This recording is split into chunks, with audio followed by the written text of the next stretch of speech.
अब देखिए, हम बात कर रहे हैं गौ माता को बचाने की। कानून अंग्रेजों का हमने वो हूबहू इस्तेमाल कर लिया कि अगर आप नगर पालिका क्षेत्र में गाय रखोगे तो आपके खिलाफ कार्रवाई की जाएगी, कुत्ते भले 20 रख लो। यही है कानून। और सबसे बड़ा संकट है कि वो मुद्दों को हम नहीं उठा रहे कि ये मूल रूप से हमें जो उल्टी दिशा की ओर हमें त्रस्त करने के लिए, हमें बर्बाद करने के लिए जो कानून बने उसको कैसे खत्म किया जाए, इससे कैसे निपटे हैं, उसके ऊपर विचार करना चाहिए। ये गाय ऐसे बचने वाली नहीं है। अभी महाराज जी फरमा रहे थे रामेश्वरानंद जी कि गाय के हाथ में, अगर आप गाय को गुड़ है जो अपने हाथ में खिलाओ, उसकी सेवा हाथ से करो तो आपकी हर दिशा सुधर जाएगी, कल्याण हो जाएगा। हम तो गाय यहां रख ही नहीं सकते।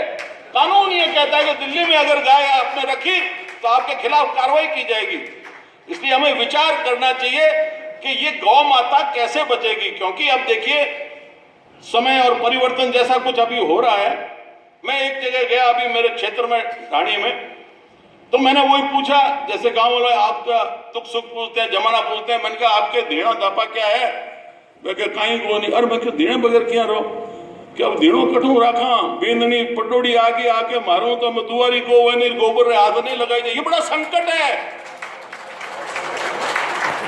और इसीलिए ये देखिए कि आने वाले, अभी हमने इस थोड़े से अरसे में देखा है कि जगह जगह लोगों ने व्यवसाय के रूप में डेयरी अपना ली और उसमें लाए विदेशी गाय।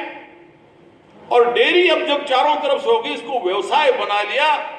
और उधर से हमारी ऐसी शिक्षा मिल गई कि एक बार जिस बच्चे ने पैंट पहन ली वो गाय नहीं चरा सकता, वो भेड़ नहीं चरा सकता, वो खेती नहीं कर सकता। ऐसी शिक्षा हमें मिल रही है। तो इसलिए बड़ा संकट हो रहा है। इसके ऊपर हमें विचार करना चाहिए कि गाय को कैसे बचाएं। सबसे पहले तो मैं ये कहता हूं, जो गोदी वाला है हमारे पूर्वजों ने दिया है, उस गोदी वाले बच्चे को संभाले। सबसे पहले राजस्थान में गौचर और ओरण बचेगी, तभी गाय बचने का एक रास्ता बनेगा। ये सरकार हमारी नहीं है, कोई भी सरकार आ जाए। देखिए सरकारें 70 साल से हम देख रहे हैं। ये रहा हमारा इतिहास। 1966 में जिन संतों ने, गौ भक्तों ने बलिदान किया, उसका क्या निकला? सरकारें सारी बदल गई, हर पार्टी की आ गई। नहीं है हमारी सरकारें। हमें व्यवस्था परिवर्तन करना होगा जिसमें समाज का नियंत्रण हो।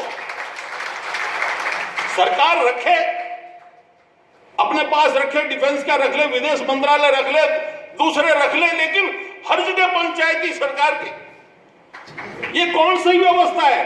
ये हमारी नहीं हो सकती। देखिए प्रजातंत्र के लिए बड़ा प्रचार हुआ कि साहब देश को आजादी मिल गई, प्रजातंत्र मिल गया, सब छूट मिल गई। कैसी साजिश है हमारे साथ में। हमारा समाज गांव में बैठ के कोई भी निर्णय होता था कि गांव में तालाब कहां हो, इसका आगोर कितना छूटा जाए 10 मील में, कौन सी दिशा हो, गांव में बैठ के तय कर लिया। आम सहमति से, कोई विवाद नहीं। और इन्होंने कानून लाया कि किसी भी जमीन लेनी है तो कंठ पकड़ो, आवाज करो जमीन और उससे छीन लो। आम सहमति से गांव का हर काम, कुआं कहां होना चाहिए, उसका अपना कोई धर्मशाला है, स्कूल है, कहां, सब आम सहमति से काम होता था। इस प्रजातंत्र में यह कह दिया कि नहीं, जिसकी संख्या बल ज्यादा होगा उसके हाथ में कलम और कुर्सी दी जाएगी। सबसे पहले गांव में झगड़ा करा दिया। किसी प्रकार के झगड़े नहीं होते। आज हर गांव में जो जीत गया उसको हराने वाला जो है, जो हार गया है, वो उसके खिलाफ लग रहा है, वो उसको पीसने के लिए तैयारी कर रहा है, वो वहां मुकदमा कर रहा है। गांव गांव में झगड़े करा दिए। प्रजातंत्र में एक रूप दिया हमें चुनाव का। चुनाव तो आपने देखा होगा, सबको, कोई पढ़े लिखे भी आजकल टीवी भी देखते हैं। 1 साल से अमेरिका के राष्ट्रपति का चुनाव चल रहा है, 1 साल तक चलेगा। ये कोई चुनाव का तरीका है? ये कौन सी प्रणाली है? और वो हमारे पर थोप दी। जो एमपी, एमएलए, सरपंच, नगर पालिका, कॉलेज का चुनाव, सहकारी समिति का, डेयरी का चुनाव लड़ता है, करोड़ों करोड़ों रुपए बर्बाद होते हैं। किसके काम आते हैं वो पैसे?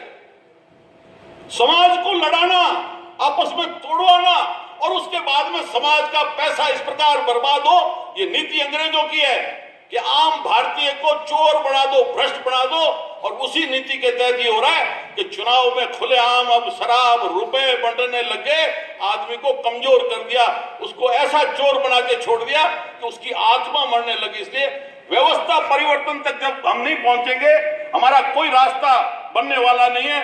मैंने बहुत नजदीक से इन राजनीतिज्ञों को देखा है, ऐसे झूठे और मक्कार हैं, सिर्फ चुनाव के तक आपके पास आएंगे, बाकी कोई। अब सवाल ये उठता है कि आखिर हमारी गाय और ये बैल बचे कैसे? जैसे अभी सुझाव आया और करके भी दिखाया। सवाल है कि कहना भाषण देना अलग बात है, जो करके दिखाता है, तो आपने यहां देखा होगा उनको सम्मानित किया।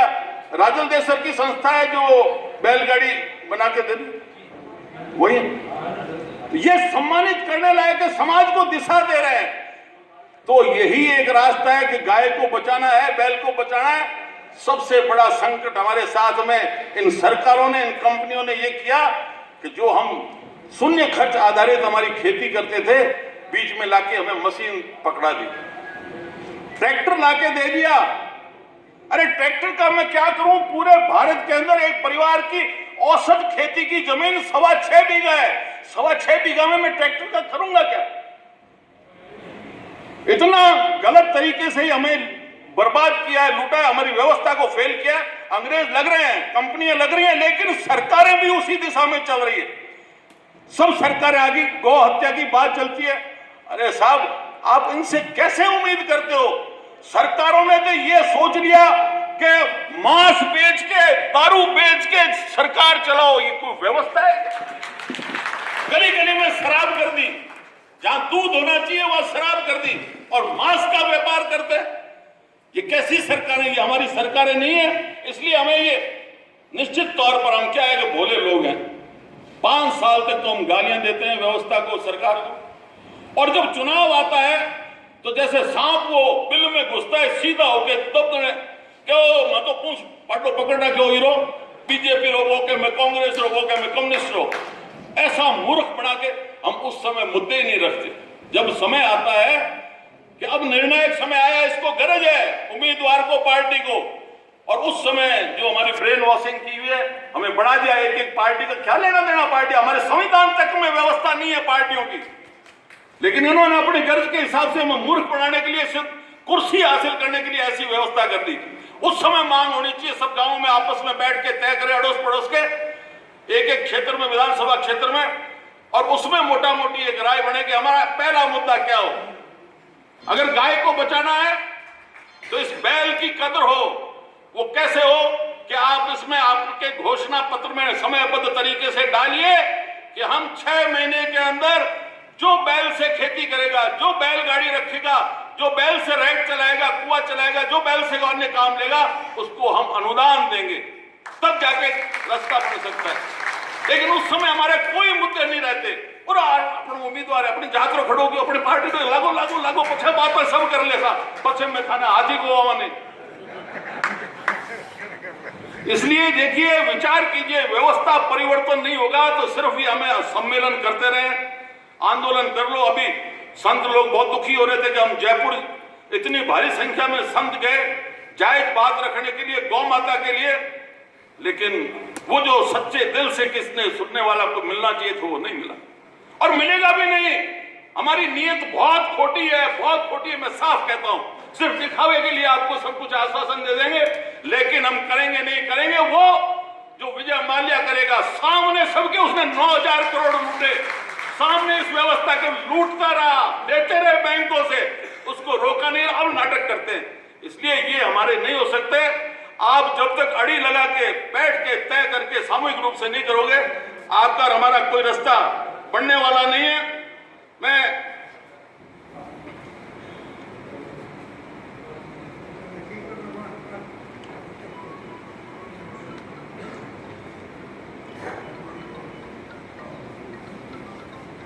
इसलिए मैं तो इतना ही कह सकता हूं, जो गौ भक्त, जो गाय के लिए जो भावना रखते हैं, जो गाय की सेवा कर रहे हैं, किसी भी प्रकार की कहीं भी संकट आए, संकट आएगा।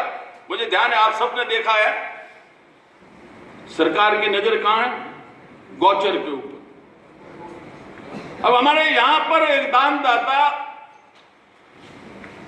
ने जमीन स्टेट से खरीद के 27,000 बीघा छोड़ी सिर्फ गायों के लिए गौचर, और उसमें से 3,000 बीघा जबरदस्ती कब्जा करके, मैं उसे कब्जा कहूंगा क्योंकि उसमें कानून में तो यह है कि जब आप कोई जमीन गौचर में से लोगे उतनी जमीन आप छोड़ोगे तब आप ले सकते हो, लेकिन 3,000 बीघा महाराजा गंगा सिंह यूनिवर्सिटी के कब्जे करवा दी, उसमें फायरिंग रेंज खोल दी, उसमें तैयार हो गए सड़क बीच में से निकालेंगे, उसमें ड्राई पोर्ट हम यहां बनाएंगे। इसलिए मैं साफ कह रहा हूं कि हमारी गौचर और ओरण बचने वाली नहीं है, बहुत हरामजादे बैठे हैं सरकारों में इस व्यवस्था के अंदर, उनके लिए कोई जमीन नहीं बची, सिर्फ गौचर और ओरण जिसमें हमारी गाय चरती है, हमारे पशु चरता है, हमारी अर्थव्यवस्था को फेल करने के लिए, क्योंकि वहां से वर्ल्ड बैंक का इनका बहुत ज्यादा दबाव है कि साहब ग्रामीणों से आने वाले 20 साल में ये गांव खाली कराओ और इनको शहर में भेजो, कि इनको मजदूर बढ़ाओ, जिससे आपके कल कारखाने हैं उनको मजदूर मिल सके। ये स्पष्ट लिखित में आया हुआ है, वाजपेयी सरकार के समय आया, अभी 8 साल पहले आया। तो इनकी साजिश ये है कि गांव खाली कराओ, तो ये निश्चित तौर पर वो दिशा लेंगे, ये गौचर छीनेंगे, ये ओरण छीनेंगे, ये हमारा सब कुछ छीनेंगे, हमारी ग्रामीण अर्थव्यवस्था को फेल करके जो सामने आ चुके हैं, और अभी हमें ग्रामीणों को भी शहर से निकालेंगे। इसलिए आप इन बातों के ऊपर चर्चा करो। इस देश में ये व्यवस्था हमारी नहीं है, व्यवस्था तब होगी जब इस समाज का नियंत्रण होगा, समाज है वो तय करे, और उसी दिशा में मुझे विश्वास है लगे लोग 40 साल तक तो लोगों ने विश्वास किया कि वो सरकार आ गई, आजादी मिल गई, अब तो सब कुछ स्वर्ग हो जाएगा। हमें पता नहीं है ये नाटक करने वाले क्या कहते हैं, अरे देखो हमने हिंदुस्तान में कितना विकास करा दिया। आपको पता है हर चीज के ऊपर हमारे से टैक्स लेते हैं, कपड़े के ऊपर, जूती के ऊपर, नमक मिर्च के ऊपर, तेल के ऊपर, किताब पर, कॉपी पर, सब पर टैक्स, और उधर लेते हैं कर्जा। वो टैक्स तो ऊपर का ऊपर गायब हो जाता है, और कर्जा लेके कर्जे में डुबो दिया और कहते हैं हमने विकास करा दिया।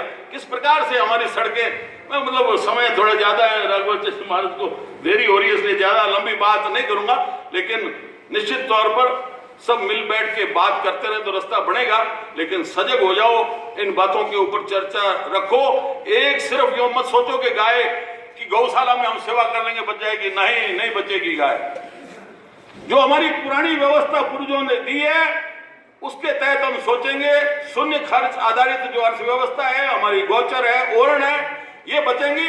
और सरकार का काम है कि जो बैल से खेती करे, जो गोबर उपयोग करे, उसको अनुदान दे। तब निश्चित तौर पर जो, क्योंकि गाय आप और मैं सब रखते हैं, बछड़ा हम ही छोड़ रहे हैं और उसके संस्कार भी बढ़ रहे हैं। महाराज बछड़े को छोड़ा, अब माँ बाप को छोड़ने मथुरा और वृंदावन जा रहे हैं। वृद्धाश्रम में कौन जा रहा है, कौन भेज रहा है? ये संस्कार है कि जिस प्रकार से हमने अंग्रेजों की वो गाय ली और उससे संस्कार पड़े कि बछड़े को छोड़ो, ये किसी काम का नहीं। तो इस प्रकार के हालात से लड़ने के लिए आप तैयार हो जाओ। सारी बातों के ऊपर सोचो कि हमारे साथ ये क्यों इस प्रकार की लूट हो रही है, क्यों मांस का व्यापार हो रहा है, क्यों गली गली में शराब की दुकानें खुल रही है। इन सब मुद्दों के ऊपर शामिल हो। ये सिपाही, ये आपका आदमी हर वक्त तैयार रहेगा। जय हिंद।